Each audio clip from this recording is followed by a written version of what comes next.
금요일 실전 매매 최고 수익 일 들어가 보겠습니다. 이종복 전문가입니다. 전문가님 안녕하세요. 예, 안녕하십니까. 이종복입니다. 네, 오늘장 지수 약세를 띠고 있습니다. 간밤 미국장도 방향을 크게 드러내주지 못했고요.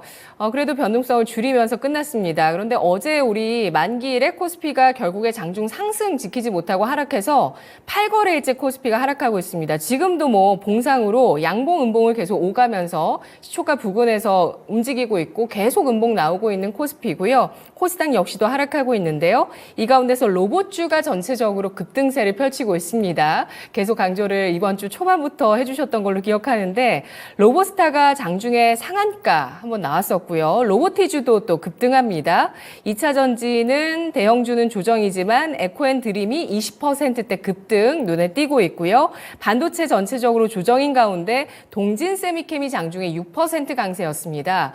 이 종목도 역시 또 전문가님께서 짚어주시는 종목이신데 오늘 장 특징은 어떻게 봐야 될까요? 그러니까요.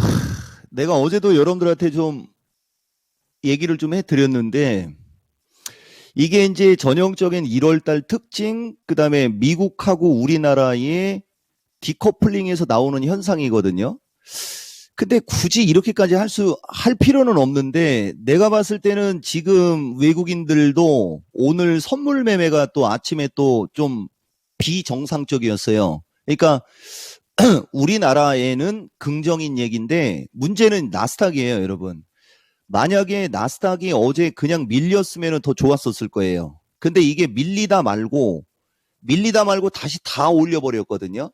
그러니까 이제 오늘장도 이제 생산자가 아마 나올 겁니다. 오늘 PPI에. 요거는 당연히 웨스턴 진단에서 실시간이 아니고 지표가 나온 다음에 얘기를 해야 되겠지만은 이거 한번 눈치를 보겠다는 얘기거든요. 근데 어차피 이거 눈치 볼 필요도 없는데 여기 보면 생산자 물가도 약간 좀 높아져요. 그러면은 내가 이 시간에 지난번에 얘기했듯이 자기네들이 혼자 북치고 장구치고 다 한다고 얘기했었고요. 파웰 이 사람은 이 종목은 말에 되게 중요한 의미가 내포됩니다. 금리 인하에 관련해서 어떠한 확정적인 코멘트 하지도 않았는데 자기네들끼리 북치고 장구치고 3월 달에 금리 인하를 하네 어쩌네 5월 달로 가네 어쩌네 그러면서 자기네들끼리 왔다 갔다 하고 있는 거거든요. 여기에 휘둘리면 안 돼요, 여러분. 이건 내 의견입니다. 맞고 틀리는 건 가봐야 알겠지만 여러분들 아까 좀 전에 권미란 진행자 말 들어보면 알겠지만 로봇주는 좀 이따 얘기해 줄게요. 결과론적으로 오늘도 로봇 관련주 해설 방송 많이 나옵니다. 근데 이토마토 사람들은 일주일 내내 이번 주 내내 로봇주에 집중했었을 거 아니에요. 수요일 날 신의 한 수에서도 방송할 때 로봇이 날라갔고 월요일 날도 마찬가지고 그래서 지금 요 대목에서 얘기해주는 얘기는 CPI가 예상치보다 살짝 상회를 했어요. 그러면서 금리 인하 시기를 자기네들끼리 왔다 갔다 하면서 북치고 장구 쳐놓고 또 다 끌어올렸고 그 다음에 이제 신흥국, 주변국이죠. 우리나라든 중국이든 항생이든은 그 변동성 생기게 하는 그런 역할밖에 못하는 킹스탁. 그리고 원래 이 시간에 해외 주식 해주고 싶은 얘기 중에 하나가 이거 어제는 분명히 따라잡았거든요, 여러분. 이거예요. 이게 시장을 보는 안목이고 시장을 보는 눈입니다. 어제 마이크로소프트가요. 장중 한때 고점에 있을 때 애플 시가총액을 따라잡았습니다. 세상이 바뀌고 증시가 바뀐다라는 거 꼭 아셔야 돼요, 여러분. 마이크로소프트가 클라우드 앤드 소프트웨어까지 않습니까? 되게 중요한 얘기입니다. 그래서 결국은 미국 시장 자기네들끼리 북치고 장구치고 우리나라는 특별히 밀어낼 이유도 없는데 개인들이 2차 전지 많이 갖고 있다고 그거 두드려 패면서 지수 좀 밀린다 이렇게 보이는 거죠. 그러니까 우리나라는 오늘도 눈치 보기가 된 거예요, 여러분. 이게 지금 내가 얘기해주는 여러분들의 시황이고요. 지금도 보시면 방송 중에 올라가잖아요. 보세요. 340 찍었고요. 342까지. 굳이 이렇게 342까지 땡길 거면 굳이 밀 필요가 없었던 거거든요, 여러분. 아마 오늘 좋은 자리가 나오는 거 아니냐 정도 슬쩍 예측이 되는데 다음 주 화요일까지는 어느 정도 좀 왔다리 갔다리 좀 염두해 주는 게 맞는 것 같아요.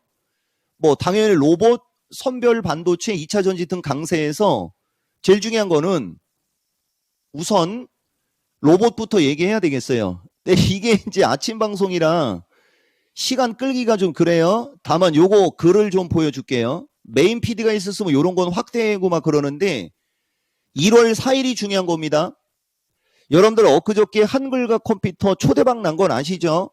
내가 이 시간에 기술적 특징 위주로다가 방송을 명절 전까지는 좀 하겠다라고 얘기했었는데 랭킹쇼에서 35,000원 못 넘어가면 내가 이 종목이 아니다라고 하면서 여러분들한테 선물 줬고요. 로보스타. 그러니까 1월 4일 날 주가를 봐야 됩니다. 1월 4일 날 그 장면이 입을 좀 벌리고 있지만 보이죠? 이날 이분이 35,000원에 물린 사람이었어요. 그리고 저 당시 가격은 28,000원대에 있었고요. 요걸 좀 아셔야 되고요.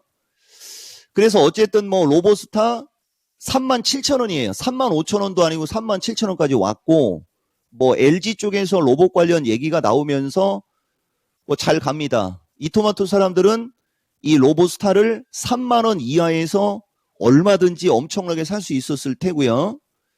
다른 방송 보는 사람들은 오늘 쫓아가서 물렸을 수도 있어요. 우리는 또 슬쩍 순환매로 다른 쪽을 얘기해 주죠. 그 다음에 뉴로메카 드디어 날아갑니다. 이렇게 올라갔다 밀리고 올라갔다 밀리고 올라갔다 밀리고 하면서 힘을 모으고 결국은 로보스타 상한가와 함께 힘을 받는, 그러니까 뉴로메카 갖고 있는 분들은 로보스타한테 좀 큰절 한번 해야 돼요. 로보스타가 날아갔기 때문에 얘가 따라가는 겁니다. 그러다가 나중에는 뉴로메카가 로보스타를 데리고 갈 수도 있어요. 중간 생략하고 그러면 이제 뭐 SBB 이거 안 가겠습니까? 바로 따라가겠죠. 45,000원대까지는 뭐 순간적으로 갈 수 있고요. 그 다음에 이제 로보티즈는 상대적으로 뒤늦게 따라갔기 때문에 얘가 제일 먼저 움직였고 요건 그래도 그래서 꼬리가 조금 생기는 겁니다. 다만 로봇 관련주들은 전체적으로 다 나쁘지 않고요. 그 다음에 이제 반도체를 얘기해 드릴게요. 동진이가 어제 시간 관계상 생략 얘기를 못했던 주식 아닙니까? 위치를 보셔야 돼요. 위치를. 반도체의 위치는 주봉과 월봉을 보는 게 좀 좋을 텐데 주봉과 월봉을 보면 물건 반도체 중에서 그래도 동진이가 시세 분출이 없었죠, 여러분. 보다 보면 한미 반도체는 쫙 꼭대기에 있고 주성이도 저 꼭대기에 있고 하나마이크론도 저 꼭대기에 있는데 동진이는 상대적으로 단이 낮았잖아요. 이건 이제 45,000원 뚫어서 5만원대로 가겠죠. 다만 중요한 거는 반도체에서도 동진이나 뭐 이런 유진테크 같은 주식들이 버텨주고 있다라는 자체가 지금 시장은 무서운 장이 아니라는 거. 요 얘기 해주고 나머지 반도체도 되게 좋은 거 많은데 방송에서 언급할 만한 시가총액이 못 돼서 그냥 지나칠게요, 여러분. 그리고 여러분들이 가장 많이 갖고 있는 2차 전지 관련해서 코멘트 하나 놓으면 에코앤드림은 27,000원 결국 왔고요. 이게 이제 여러분들한테 내가 방송할 때 에코앤드림이 이거 어제 방송하고 있는 장면입니다. 이거 27,000원대 올라가는 쪽으로 여기 보이죠, 여러분? 25,000원에서 27,500원까지 올라갈 수 있는 어떤 명분 잡고 있다 얘기해 준 거. 이것도 이 지수의 위치하고 이 주식의 위치가 중요해요. 그래서 내가 여러분들한테 지금 해주고 싶은 얘기는 이거를 꼭 기억하세요, 여러분. 이건 평생 써먹을 수 있는 건데 연말 연초는 어쨌든 좌우당간 시가총액이 약간 떨어지거나 같은 주도주 섹터에 있어도 차트가 바닥권에 있는 주식이 급등하는 거예요. 되게 중요한 얘기입니다. 바닥권에 있는 주식이 급등을 하면서 고점에 있는 애들이 눌리거든요. 바닥에 있는 주식이 급등을 하면서 종목 장세에 대한 어떤 그 시장의 어떤 분위기를 만들어주고 지수가 이제 지지권으로 오게 되면 먼저 쳤던 주식들은 이제 눌렸으니까 그들이 치고 가면서 지수가 레벨업이 되는 거예요.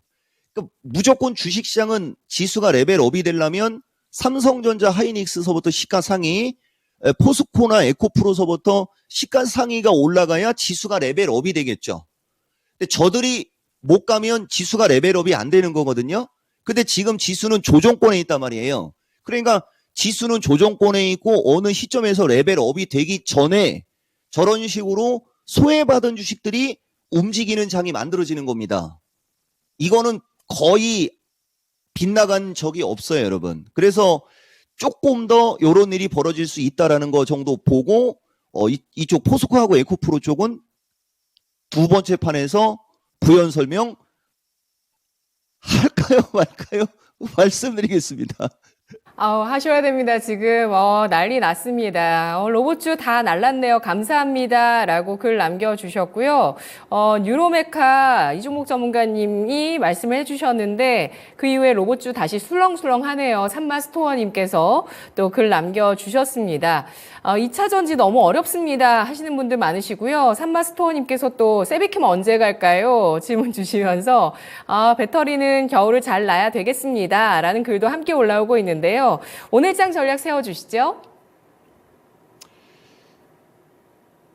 웬만해서는 내가 질문 답을 안 받는데 내가 여러분들 명절 전까지는 가급적 돈 좀 벌게끔 해주겠다라고 뭐 얘기했고 내가 기술적 특징 위주로 한다는 얘기는 돈을 벌어주겠다는 얘기인 거거든요. 그게 이종복의 말은 그게 다 의미가 있어요.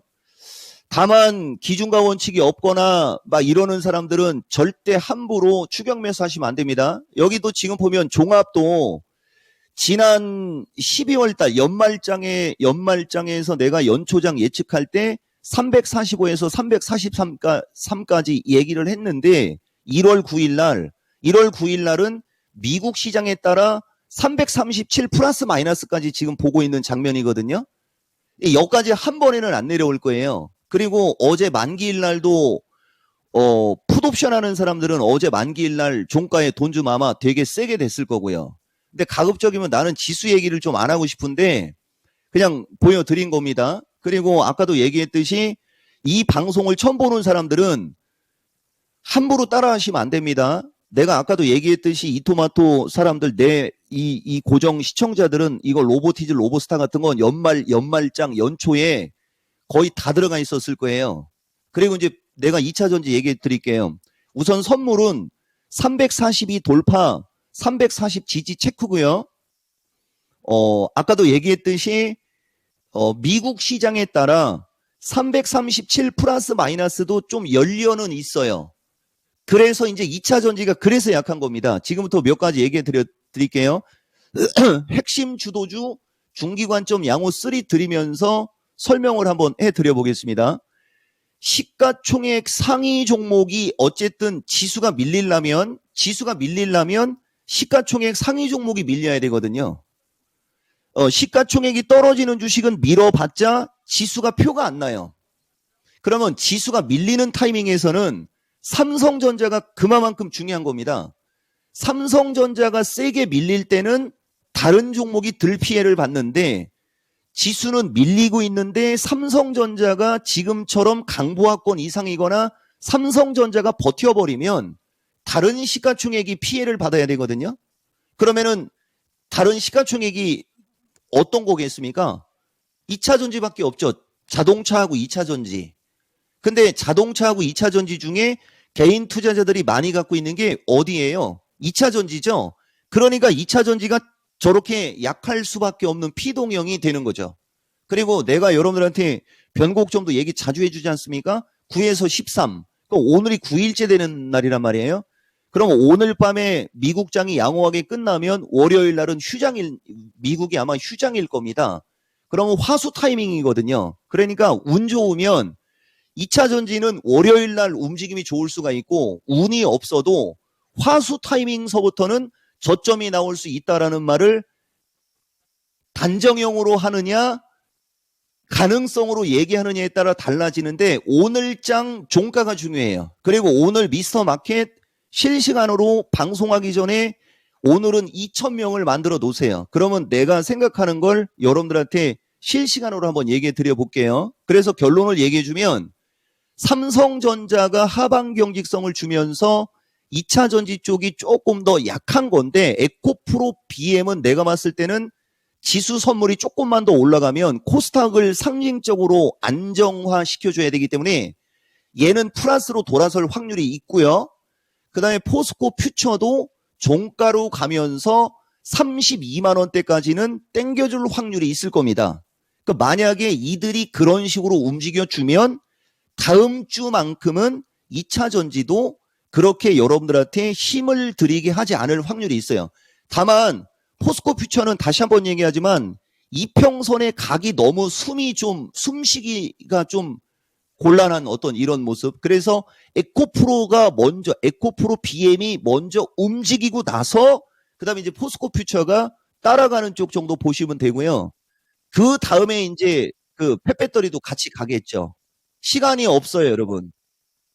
그렇다고 시간 늘려달라고 하지 않깁니다. 이중복입니다. 네. 자, 변곡점에 도래한 이후에 배터리의 움직임 다음 주 초반 주목됩니다. 분석 고맙습니다, 전문가님. 고맙습니다. 저녁에 뵙겠습니다. 네, 이종목 전문가의 미스터 진단 오늘 밤 9시부터 2시간 동안 이어집니다. 여러분 2,000명, 2,500명 이상 대기를 하셔야 그 더 세부적인 전략 나간다고 하니까요. 또 진단 필요하신 분들 지금 바로 전화 주시기 바랍니다. 0221283388번 전화 주셔서 고민되시는 종목 신청해 주시면 됩니다. 지금까지 투자 판단에 도움되는 내용들 알아봤고요. 다만 주가의 상승과 하락을 보장하지 않는다는 점 유의하시면서 투자하시면 좋겠습니다. 코스피가 하락하지만 양봉 만들어내네요. 오후장까지 저희와 함께해 주세요. 고맙습니다.